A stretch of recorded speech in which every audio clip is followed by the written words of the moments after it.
Bienvenue au podcast Sac du Car. Mon nom est Didier Orméjus. Pour ceux qui nous regardent via la chaîne YouTube, vous voyez que je suis en compagnie de Marc-André. C'est la première fois qu'on est réunis ensemble, Marc-André, un dimanche soir pour faire la revue des matchs.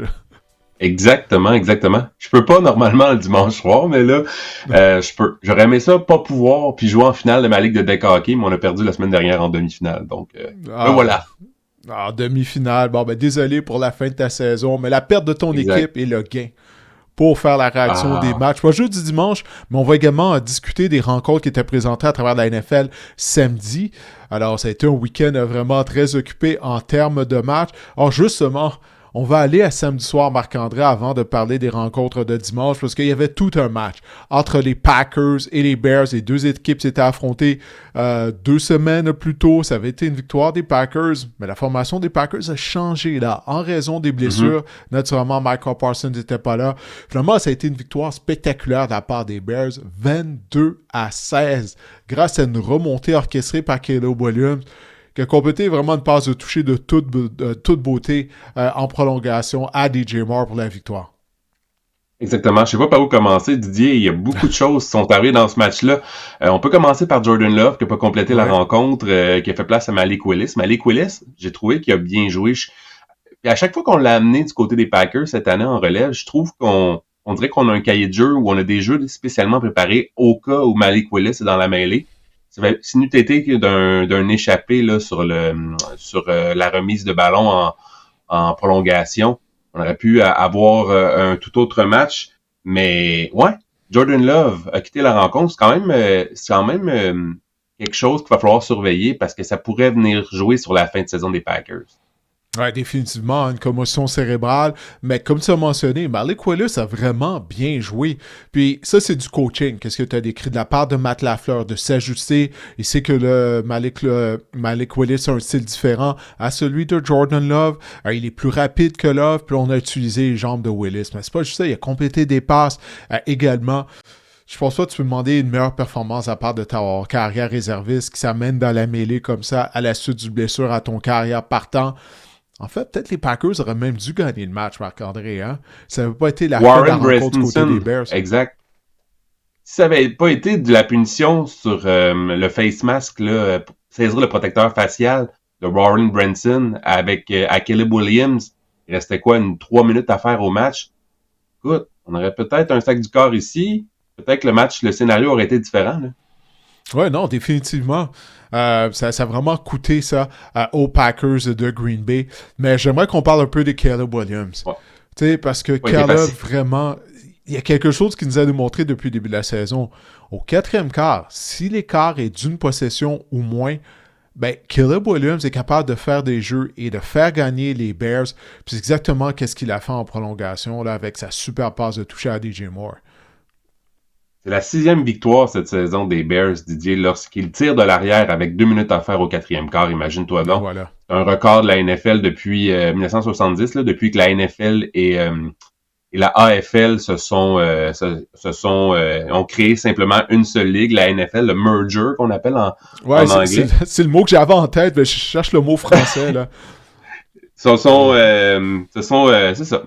regroupés là, pour former une seule ligue en 1970. Mais Caleb Williams, là, c'est fou à quel point que pendant 3 quarts, tu te demandes, écoute, ils ont même pas Micah Parsons de l'autre côté, ils ont des joueurs blessés, ça allait nulle part. Luther Burden ne jouait pas, Roman Humsey ne jouait pas, Colson Loveland, on le trouvait pas sur le terrain. Les Packers sont quand même assez efficaces contre les ailiers rapprochés.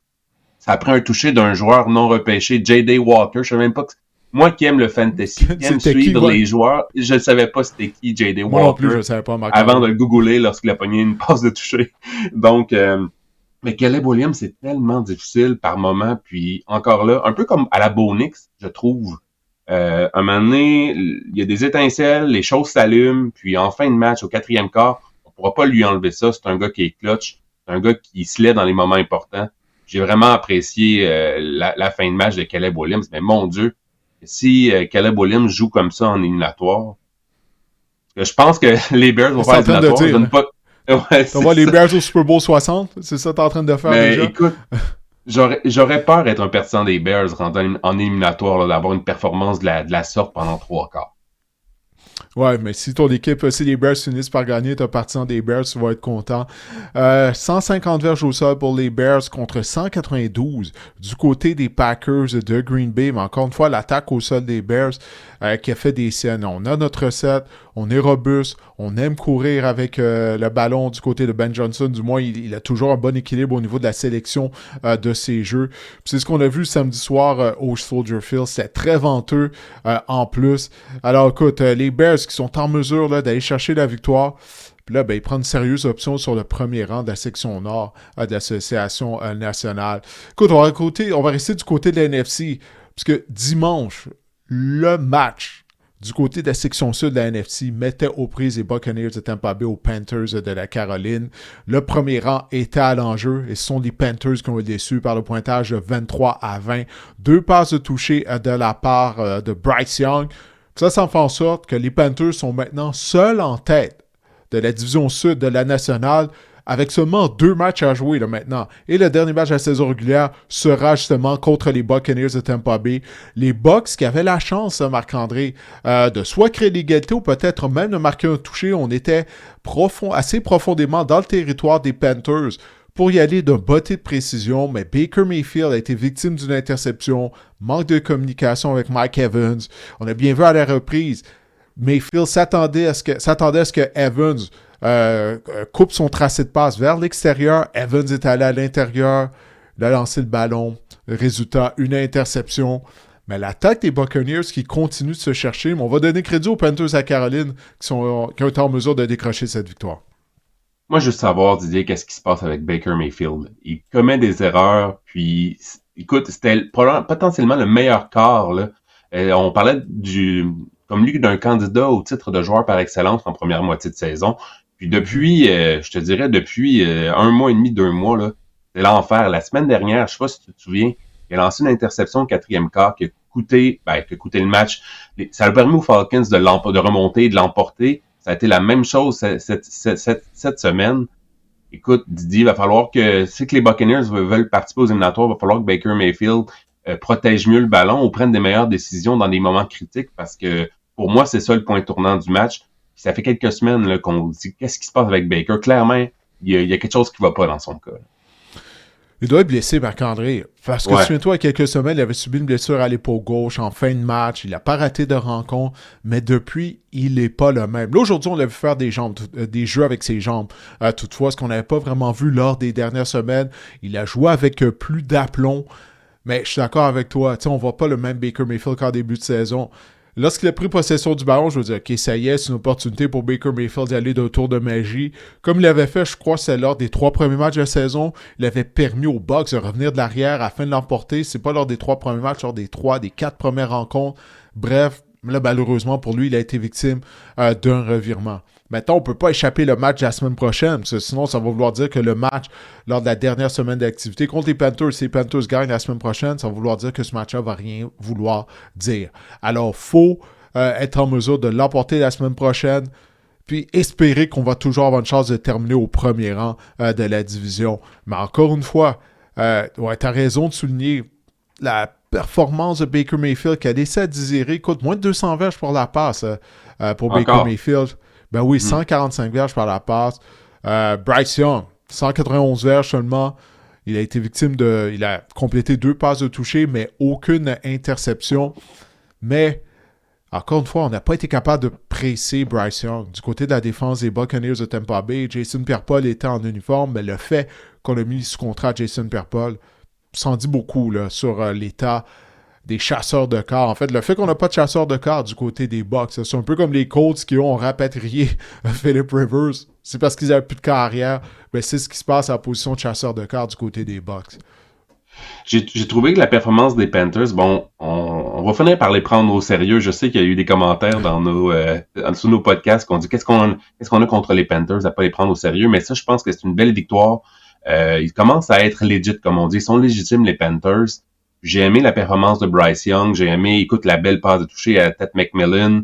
Puis une autre belle passe aussi à Jatavian Sanders. Ça a vraiment bien été. De la défense, on la disait vulnérable, mais elle a joué un fort match. On a joué un fort match en défense. On a quand même bloqué, on a quand même contré avec aisance On a limité avec aisance, je dirais même, le trio de porteurs de ballon, le White, Irving et même Sean Tucker, qu'on l'on voit à la porte des buts.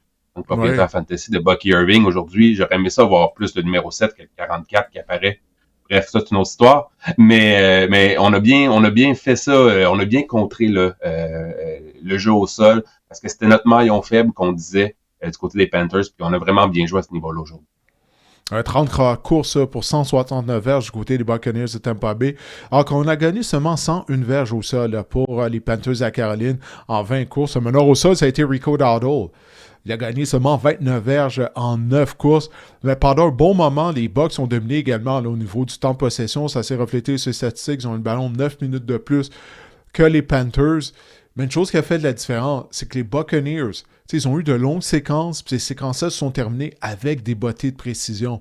Puis là, tu vois, on a perdu par seulement 3 points. Si on avait été capable d'inscrire des touchés, surtout lors de la première séquence du match, qui a duré, je pense, près de 10 minutes.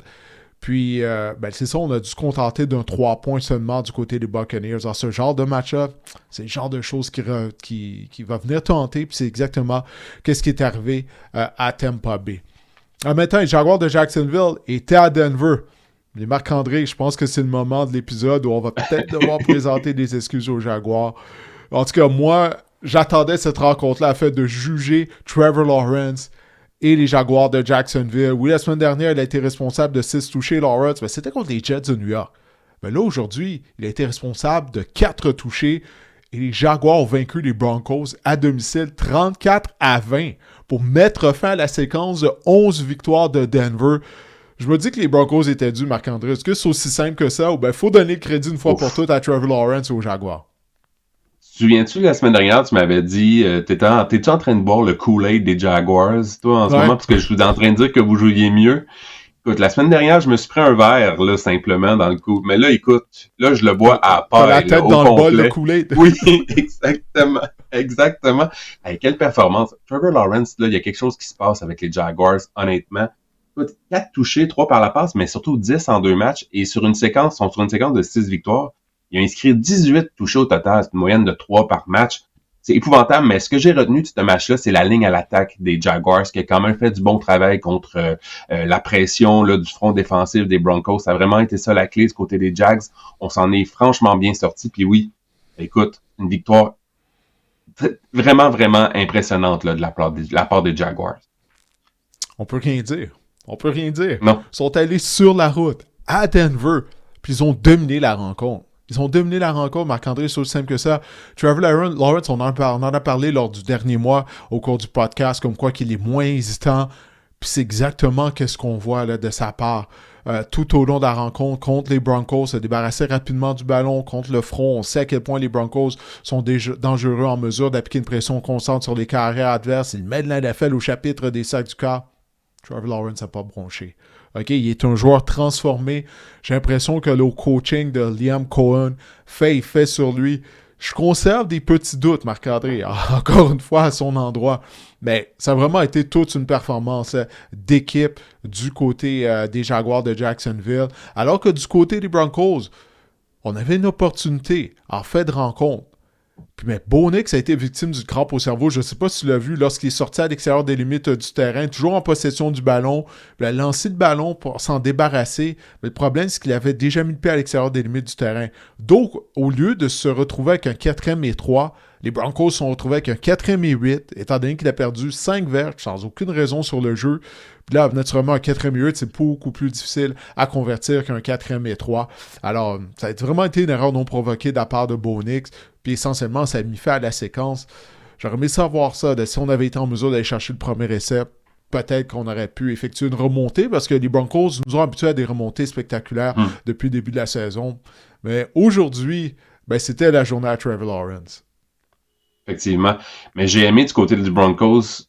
En fait, on devrait encore plus l'utiliser. Là. On donnait quoi, une 14 opportunités. RJ-Harvey. Sérieusement, on devrait plus l'utiliser. Il est explosif, ce gars-là. Puis écoute, on n'a rien d'autre. Là. Jaleel McLaughlin, puis qui a reçu des... écoute, on fait des jeux avec Marvin Mims au sol. Je veux pas. RJ-Harvey, on a repêché ce gars-là en quoi? 2e ronde au dernier repêchage. Faut l'utiliser. Mais tu sais, Je commence à penser que ce que tu disais la semaine dernière, là, le retour de J.K. Dobbins pourrait faire du bien aux Broncos également.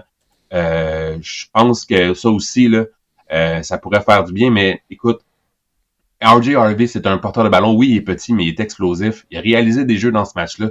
Puis, je sais pas à quel point, je sais que, tu sais, Sean Payton, c'est un gars qui a une vieille mentalité, mais on aurait peut-être dû voir... C'est ça. J'ai hâte de voir. On devrait enlever les petits trous sur le bicycle là, de R.J. Harvey plus que ça, puis lui donner davantage d'opportunités d'ici la fin de la saison. Ça pourrait peut-être dynamiser encore plus l'attaque. Harvey, 7 courses pour 50 verges et un touché. T'as raison, c'est Jaleel McLaughlin. J'étais surpris de le voir. On l'a presque pas vu de la saison à McLaughlin. Lui, il a reçu le ballon 5 fois pour 37 verges. Mais Harvey a un impact avec 4 réceptions par la voie des airs. Je parle qu'il a un impact avec 4 réceptions bonnes pour 71 verges de sa part. C'est 352 verges, hein, au bout du compte pour Bonix, alors que pour Trevor Lawrence, 279 verges par la passe, 3 passes de toucher, aucune interception. Et comme tu as mentionné, il a ajouté 6 verges au sol pour un touché par la course.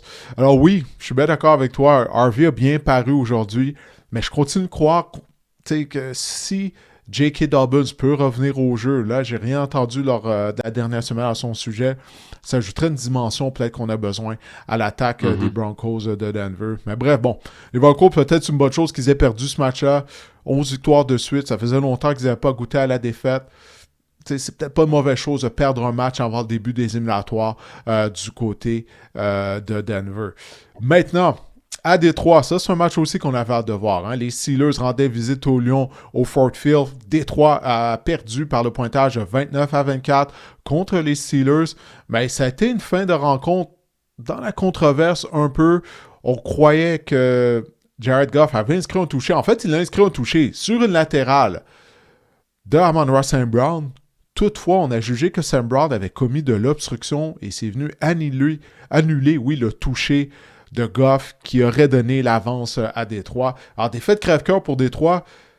Puis si je ne me trompe pas, Marc-André, les Lions ont maintenant besoin de gagner leurs 2 premiers matchs. Et espérer que les Packers perdent leurs 2 dernières rencontres, ça, c'est le seul chemin qui reste aux Lions afin d'accéder aux éliminatoires.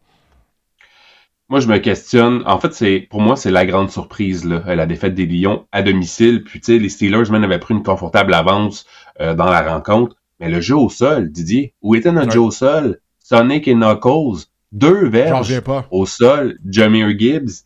Puis, c'est quoi? 14 pour David Montgomery. 11 courses pour 16 verges au total. Sonic et Knuckles avaient plus l'air de Harry et Marvin. Là. On est dans l'esprit des fêtes. C'est les méchants dans Maman, j'ai raté l'avion. Quoi, ça? Ok, ouais, Marvin, ouais. Mais il y avait tu plus avec l'accent français, là, Harry et Marvin, ça, j'ai comment? Moi, j'ai écouté ça en français quand j'étais jeune. En pleine poire, Marvin. Ouais, j'avais écouté en français la première fois, bien sûr, j'étais jeune, la première fois qu'on avait loué ça en VHS, on avait écouté ça en famille, je me souviens de ça, mais bref.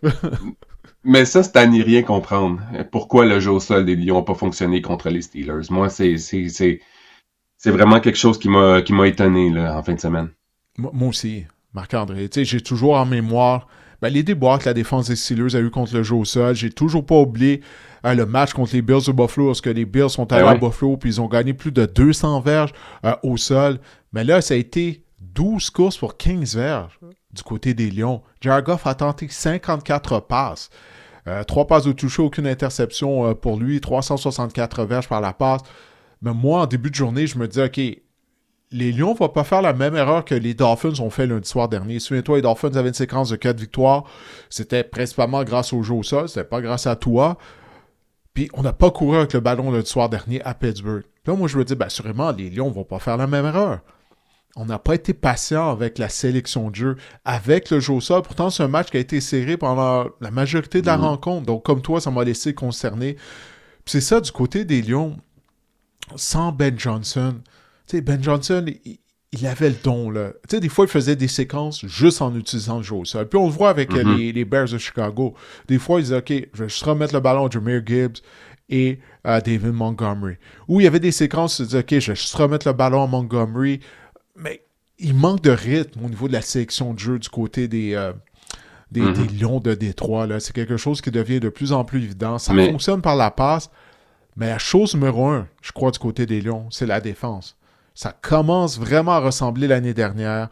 On a plusieurs blessés, puis on n'est pas capable d'arrêter personne. Écoute, là, Warren avait l'air là, de Adrian Peterson, là, ou presque, là, à son apogée. 14 courses, 143 verges et 2 touchés. On a accordé 230 verges au sol aux Steelers.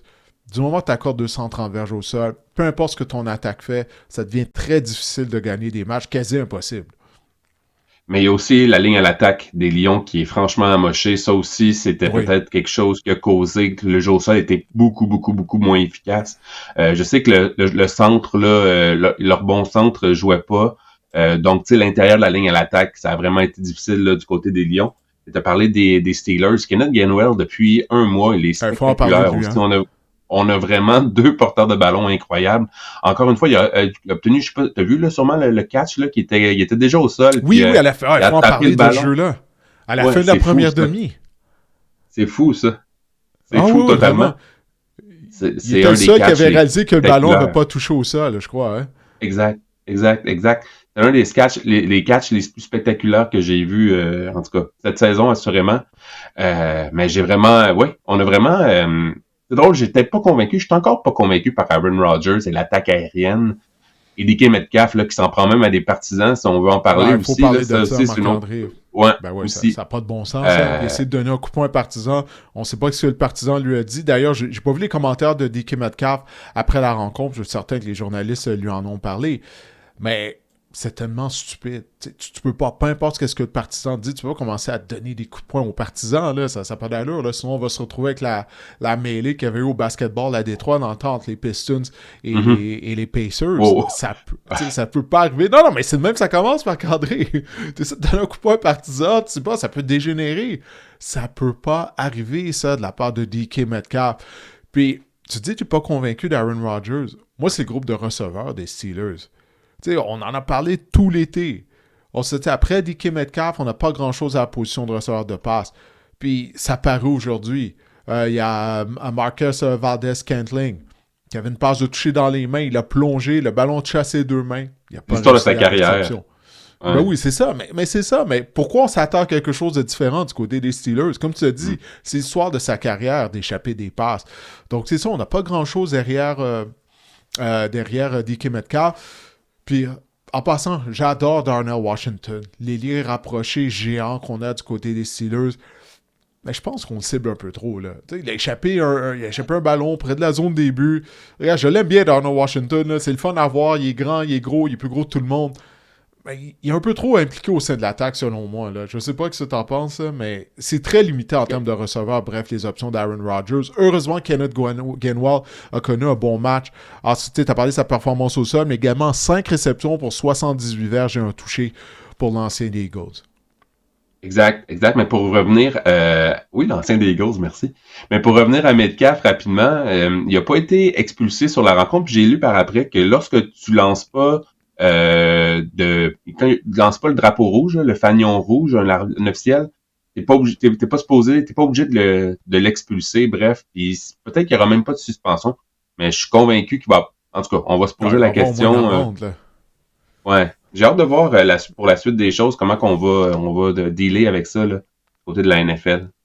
Minimum une amende, Marc-André. Tu peux pas avoir des joueurs qui swing, comme on dit en bon québécois, sur les partisans là, dans les estrades. Ça peut juste pas arriver. Là. Mais au fait qu'il n'y a pas eu de pénalité, peut-être les arbitres l'ont pas vu non plus. Là. Les arbitres ont déjà assez de choses à surveiller sur le terrain. Ils n'ont pas le temps de regarder là, qu'est-ce qui se passe lorsqu'un joueur parle avec un partisan. Bref, j'ai hâte de voir ça du côté de DK Metcalf. Assurément, il va être mis à l'amende. Peut-être qu'il va changer son nom après cette altercation-là, comme Ron Artest là, avait changé son nom après s'être battu avec des partisans avec les Pacers. Exact. Ouais, c'est pas aussi grave. C'est pas aussi grave que la mêlée à avec un soulier, je me souviens bien. Il n'y avait pas des running shoes, en tout cas. Je ne sais pas un soulier, mais écoute, c'est possible. Tout ce que je me souviens, c'était le chaos complet, là.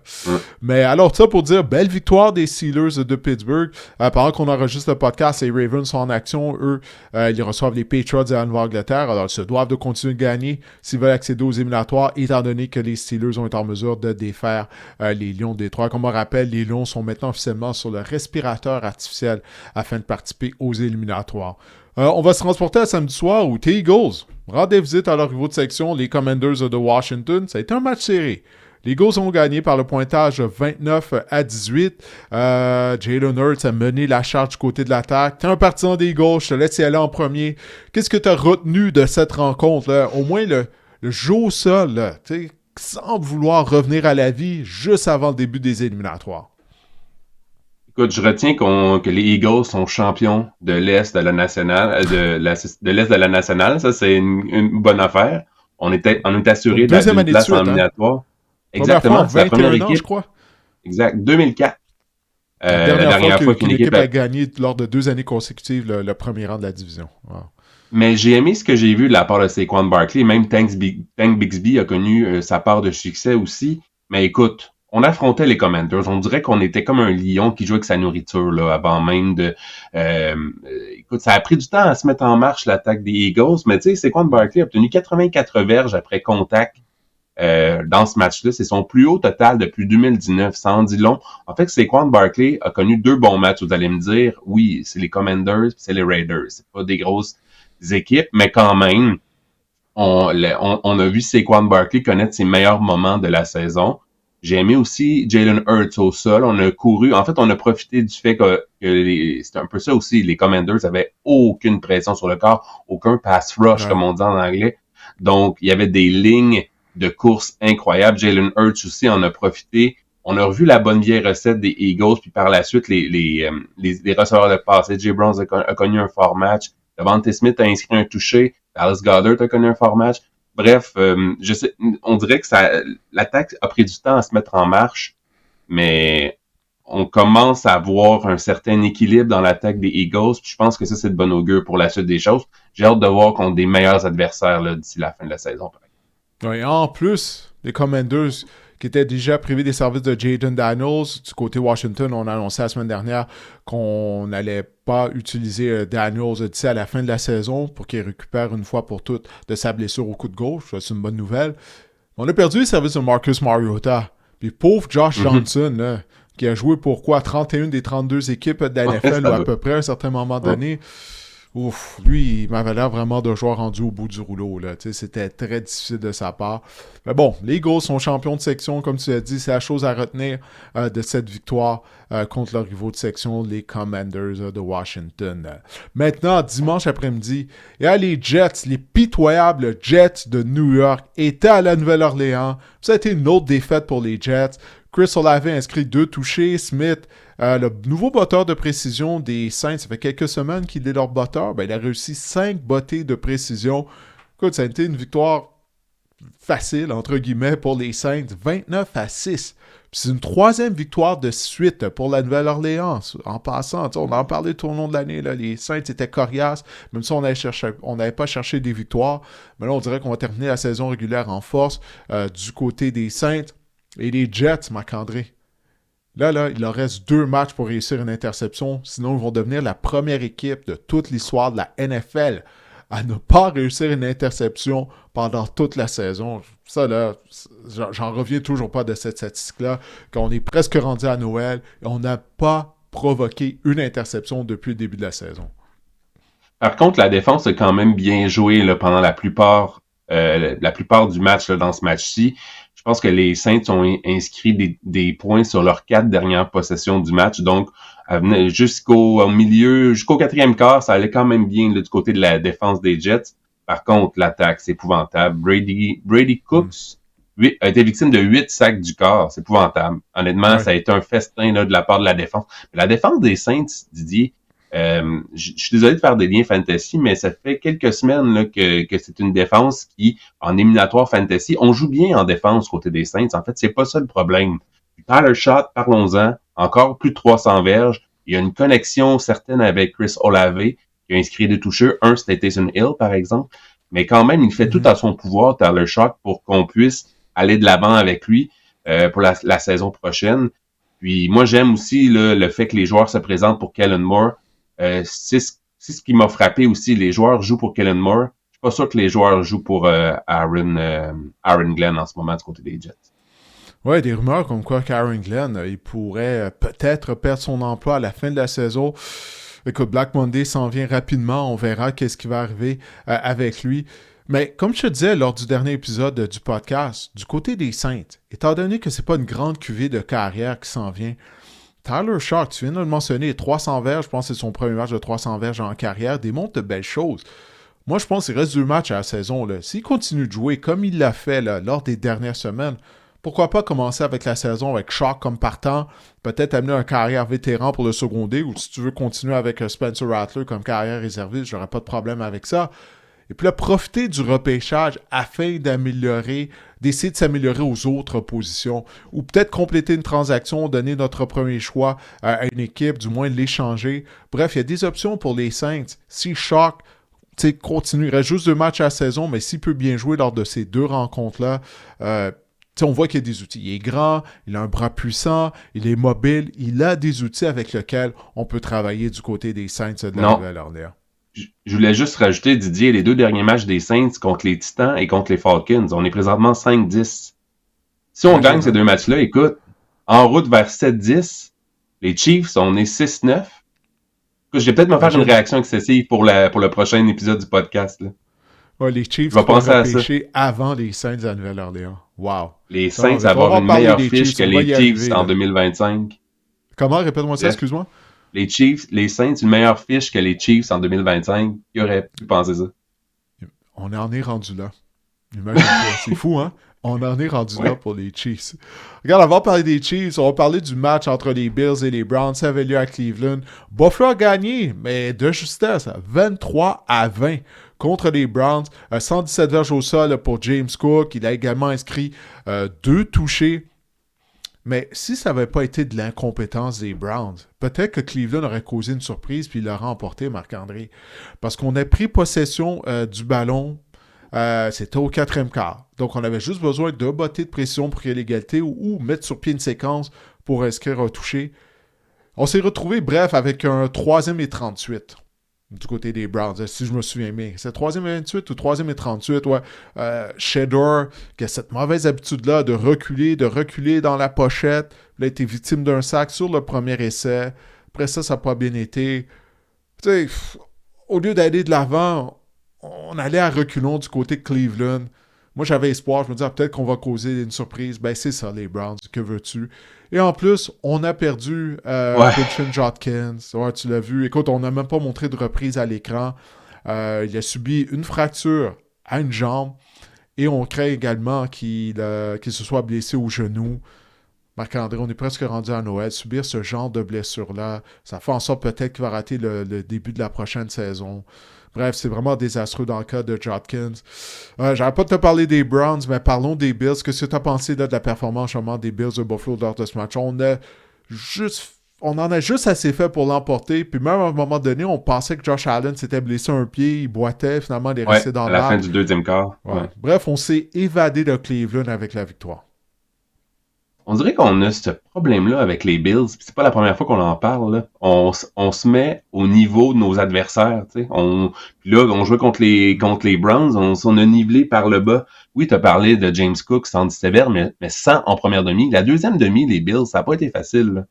Je veux dire, puis la défense, on a encore accordé 160 verges au sol. OK, on a eu une myriade de porteurs de ballon et des receveurs qui ont joué les porteurs de ballon.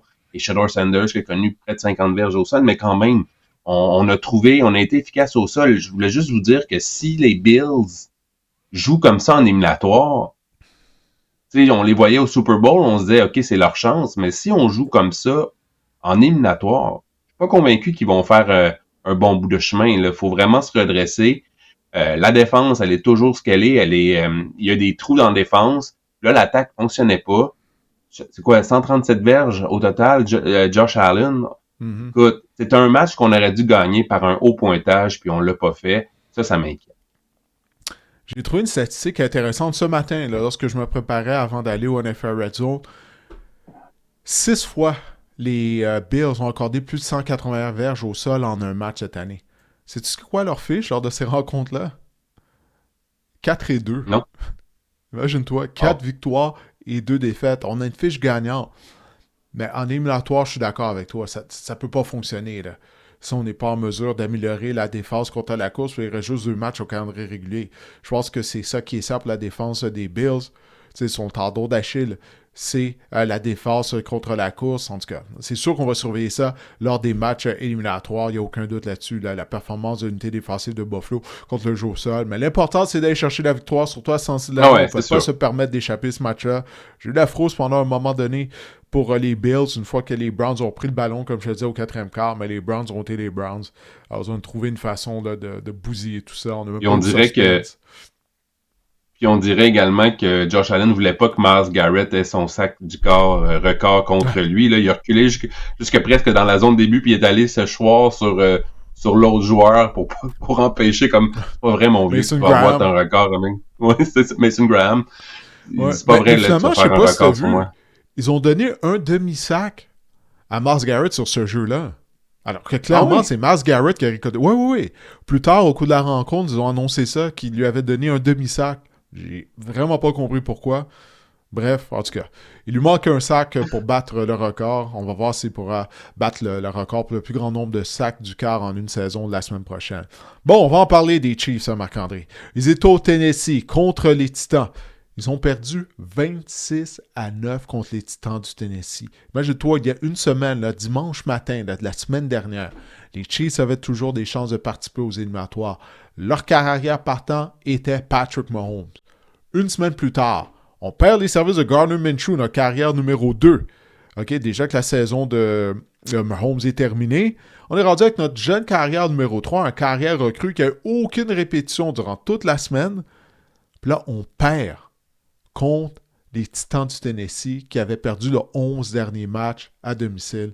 Comme je l'ai dit tout à l'heure, on en est rendu là dans la saison 2025 des Chiefs de Kansas City. Toi-même, tu as mentionné la possibilité que les Saints terminent le calendrier avec plus de victoires que les Chiefs. Ça va vraiment pas bien, là. On a parlé de faire une reconstruction.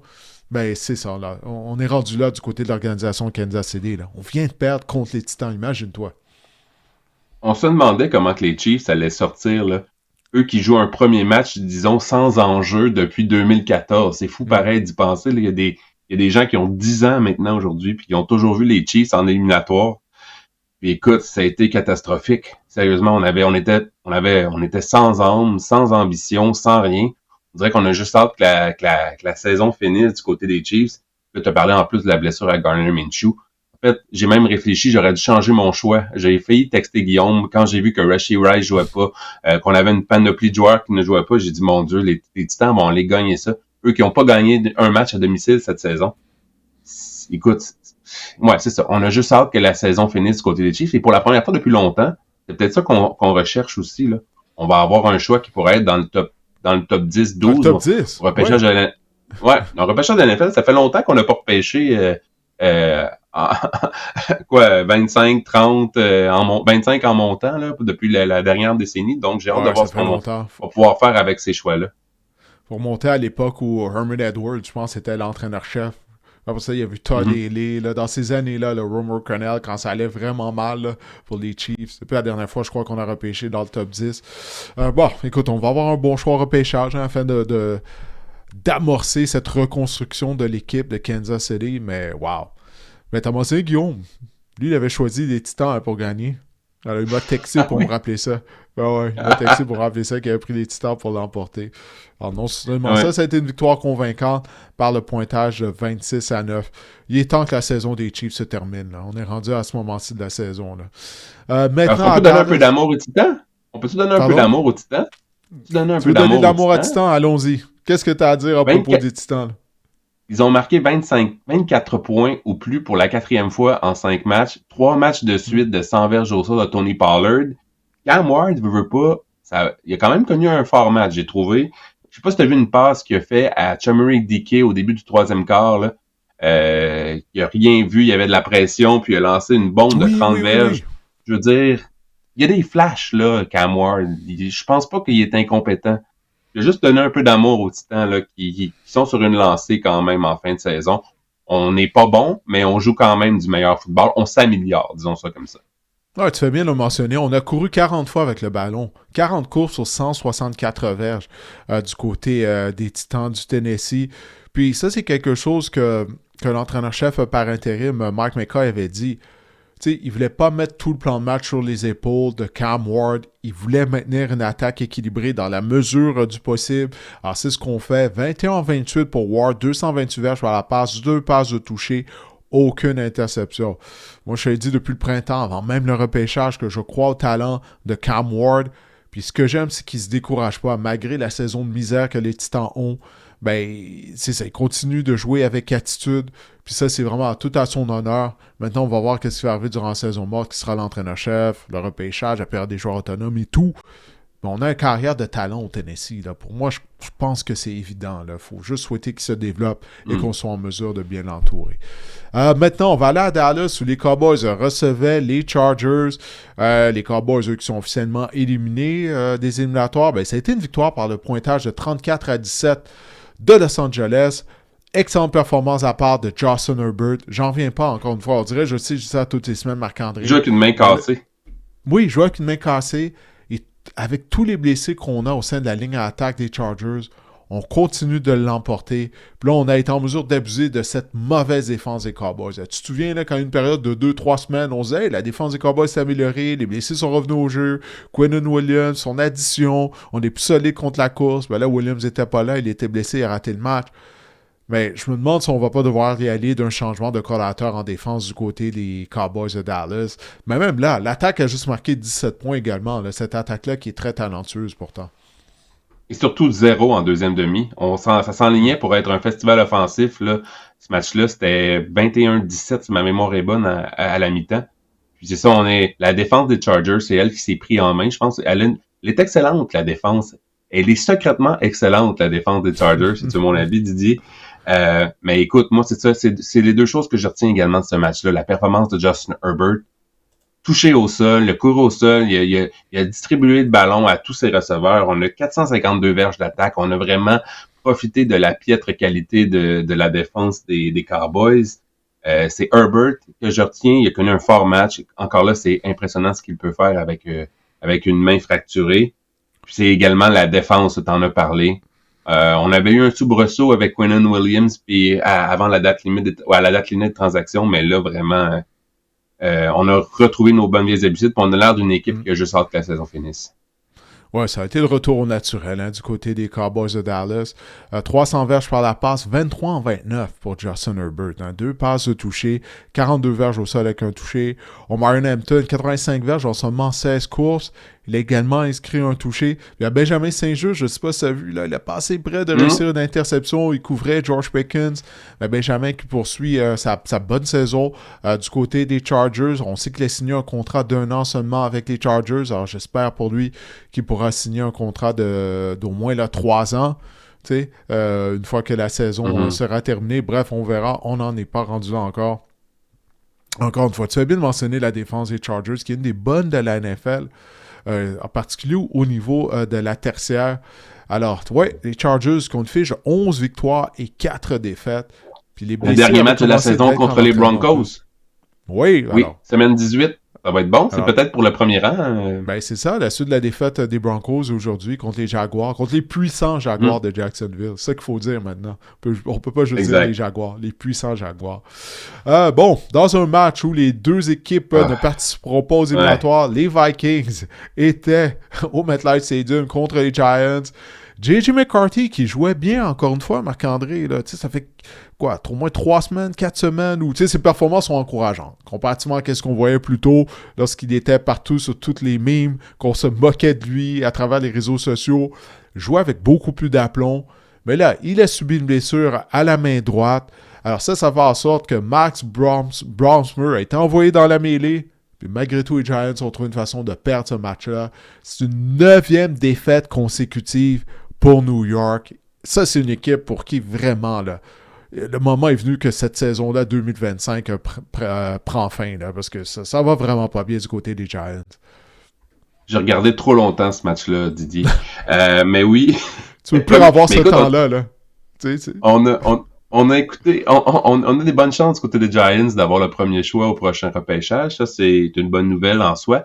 Mais ce que j'ai noté, c'est que c'est le premier départ difficile de Jackson Dart, dans le sens que l'attaque était amorphe, avait aucune étincelle. Souvent, tu sais, Jackson Dart, par ses jambes, par sa façon de se comporter sur le terrain, par son énergie, par son bras, on trouvait des façons d'avoir des petites étincelles en attaque, puis de connaître ou de revenir. La semaine dernière, ça a été long contre les Commanders, mais on est revenu pour connaître un fort match avec Jackson Dart. Mais là, vraiment, Jackson Dart, c'est pas compliqué, Didier. Il a complété sa première passe du match. Il restait 2 minutes au deuxième quart. Oui, pas de maudit bon temps. Il était quoi, 1 en 5, je pense, pour 5 verges, ou pour 2 verges, ou en tout cas quelque chose du genre après une demi. Marc-André, il a fini 7 en 13 pour 33 verges et une interception. 5 sacs. Épouvantable. Chapeau à la défense de Brian Flores, vraiment. Puis écoute, les Vikings, là, la défense, elle est vraiment excellente. C'en est une autre défense excellente. Écoute, probablement que les Vikings auraient connu un meilleur sort cette saison si on n'avait pas eu tout le carrousel de corps arrière qui se sont succédés, là. Si on avait gardé Sam Ronald, tu veux partir un débat? Non. Mais écoute, si on aurait pas d'être, parce que la défense, là, elle est légitime, elle est très bonne du côté des Vikings. C'est le point que je veux apporter. Ouais, non, on savait que les Vikings, c'est sur papier, c'est une équipe de calibre afin de participer aux éliminatoires, mais bon, on sait tout ce qui est arrivé, les déboires de position de carrière, comme tu viens de le dire, mais en plus de ça, tu sais, les receveurs aujourd'hui, ils ont échappé des passes. Hein. Jordan Addison a échappé des passes. Il y a qui encore? Jalen Naylor qui a échappé des passes. Tu sais, on n'a pas vraiment aidé, là, que ce soit McCarthy et Brosmer. Malgré tout, on a été en mesure de l'emporter. Au moins, Brosmer, pour lui, il a mieux paru que lors de son départ, plutôt cette année, là, face aux Seahawks de Seattle. T'en souviens, ça avait été désastreux. Il a été victime de quoi? 4 interceptions, dont une retournée pour un touché. Aujourd'hui, il a été 7 en 9 pour 52 verges. Mais ce que je retiens, c'est qu'est-ce que tu as dit d'entrée de jeu? Cette mauvaise performance à part de Jackson Dart, qui lui semble régresser. Les Giants vont pas dans la bonne direction. Je vois pas comment on va pas passer le coup de balai, là. On va pas faire le grand ménage du côté des Giants. Marc-André, je peux pas croire à ça. Clairement, je peux pas que le DG Joe Schoen va garder son emploi.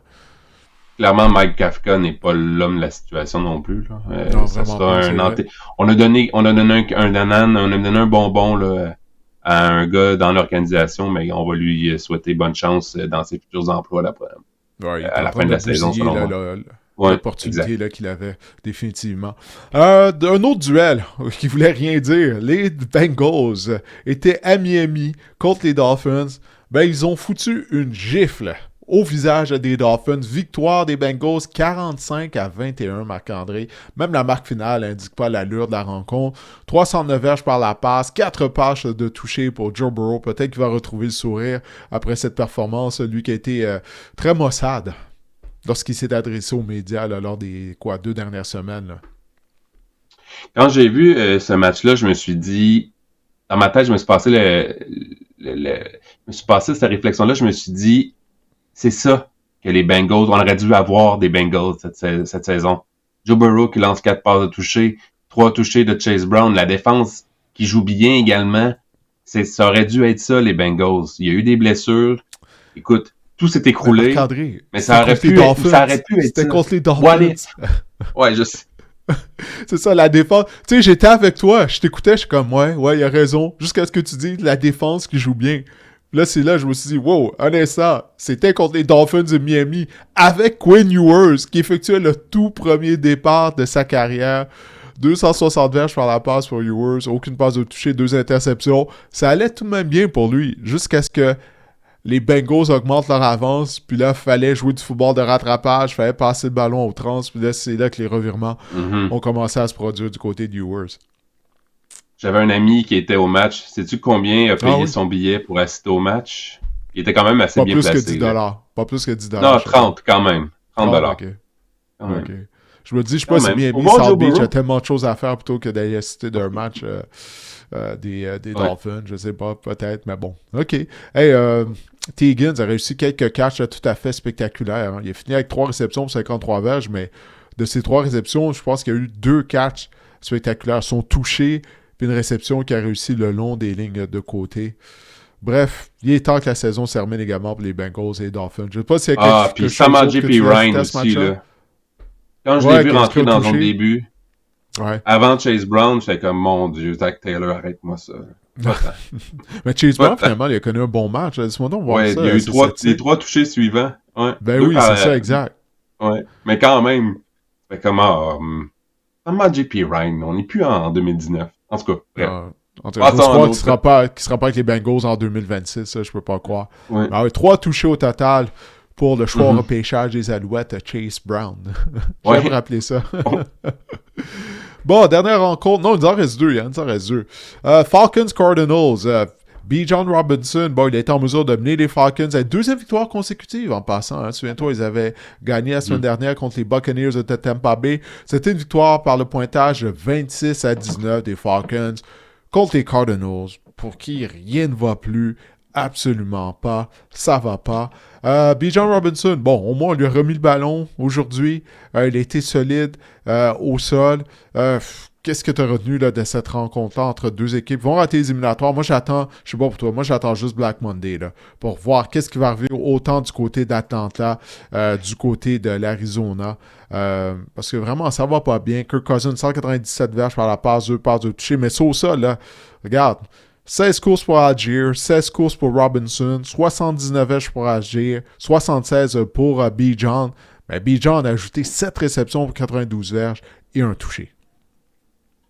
Probablement le match le plus difficile de Jacoby Brissett aussi, là, depuis qu'il avait pris les rênes de l'attaque des Cardinals, de compléter la moitié de ses passes environ. Excusez-moi, on disait beaucoup de bien de lui, de Jacoby Brissett, depuis quelques semaines, mais quand même, ça a été vraiment plus difficile. Et du côté de Drake London, qui était de retour au jeu, j'ai pas trouvé que c'était peut-être une bonne idée, là. Il semblait boiter souvent. Pardon. Il semblait boiter. Il s'en va. Il dire à tes souhaits, mais t'as pas éternué. Là, je sais pas quoi dire. Il semblait boiter, là, plus souvent qu'à son tour. Oui. Écoute, prends-toi une petite gorgée d'eau pendant que je parle, moi, de mon côté. Oui, j'ai vu ça. Ouais, London qui boitait. Écoute, il veut participer à la fin de la saison, mais comme tu as dit, est-ce que c'est la décision la plus intelligente du côté des Falcons? Les Cardinals ont perdu Walter Nolan, le plaqueur, leur choix de première ronde. Il avait raté le début de la saison en raison d'une blessure. Il est revenu au jeu depuis quelques semaines. Il faisait des jeux, démontrait son grand talent. Puis là, il semble qu'il a subi une déchirure au tendon d'Achille. Je sais pas si tu as vu les images, Marc-André, qu'il a quitté en voiturette. Il pleurait à chaudes larmes.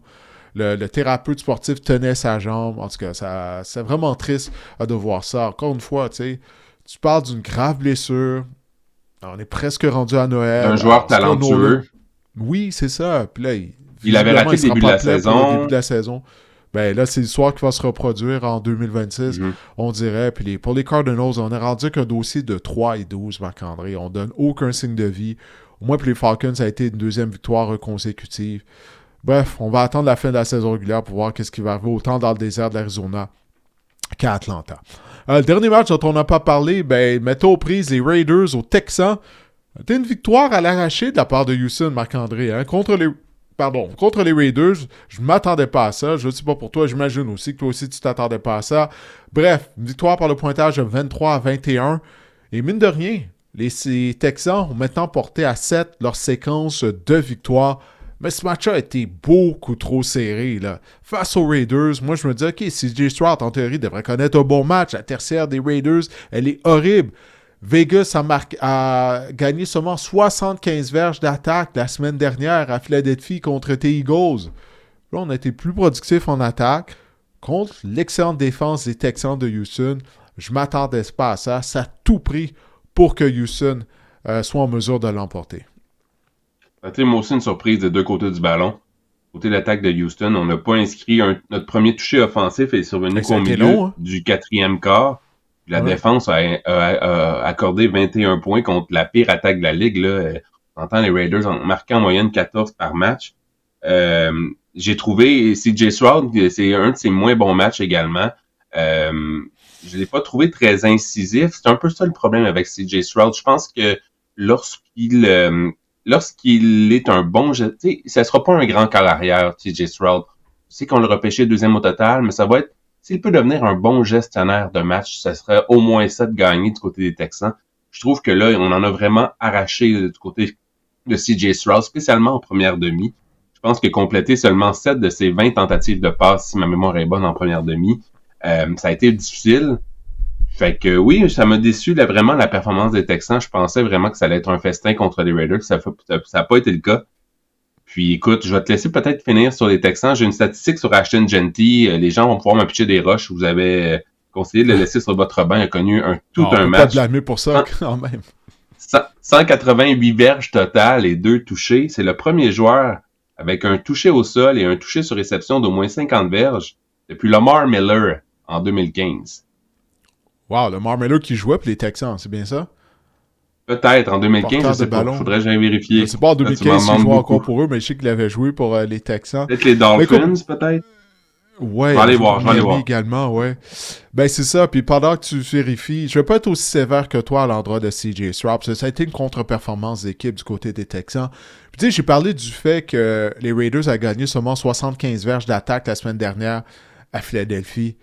Puis je me demande, tu sais, des fois ça arrive ça, Marc-André, hein, que tu prends l'adversaire à la légère. Quand tu affrontes une si mauvaise équipe, qui a de la misère à gagner un premier essai, ça, c'est une des bandes vidéo qu'on a regardées du côté des Texans afin de se préparer.